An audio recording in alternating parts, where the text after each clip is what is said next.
Nation. Ako nga pala Sir Jeff. At meron ako ditong electric jigsaw. So ito po yung kanyang packaging. Meron po siya mga details dito sa gilid niya at sa kabila. So buksan na po natin siya. Dito nyo po makikita yung kanyang blade na kasama sa kanyang box. Meron po siyang kasamang carbon brush na spare. At ito pong ating manual. So halos lahat po nung kailangan nyong malaman tungkol sa ating jigsaw, dito nyo po makikita. And meron po siyang warranty. And ang ating power tools na 2B electric jigsaw. At meron din po siyang Allen key na kasama sa box. So ito po yung ating electric jigsaw na nakabalot pa siya ng plastic para po safe ang ating power tools. And ito po yung kanyang design.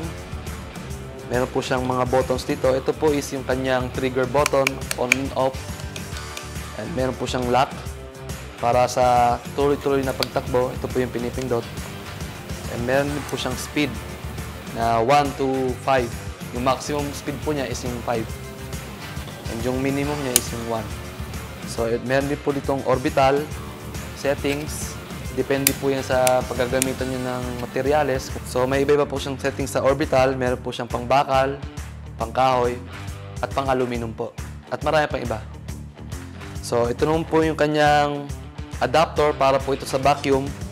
Kung kailangan siyang gamitan, ito po yun. Tinitwist lang po yan hanggang umigpit.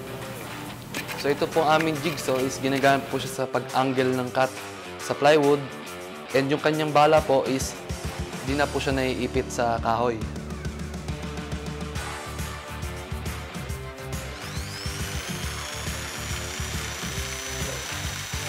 Itong ating electric jigsaw is meron po siyang rated voltage na 550 watts at meron po siyang load speed naman na 1,500 hanggang 3,000 RPM po. And meron po siyang stroke distance na 19 mm. So sa metal, meron siyang dito sa kanyang box, nakalagay po is yung 8 mm and yung sa aluminum naman po is 10 mm and sa wood, 65 mm po yung kanyang cutting. So pagka gagamitin po natin itong jigsaw, kailangan po is nakalapat yung kanyang plate sa material. So itong plate po niya is na-adjust po ng angle yan. So luluwagan lang po yung nuts at ilalak kung ano po yung desired na angle nyo. So, ginagamit po yung jigsaw para tayo makapag-cut ng curve shapes o ibang angle. So, meron siyang bala na manipis na ang motion ng kanyang andar is patulak tsaka pabalik. So, ang pag-cut nito is patulak po.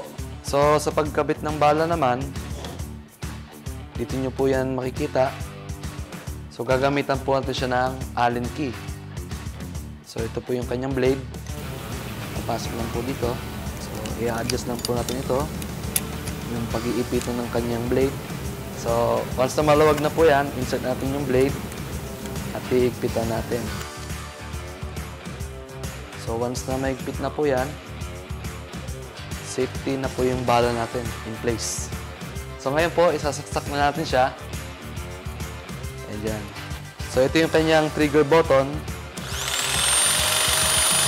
Ito po yung kanyang speed adjustment.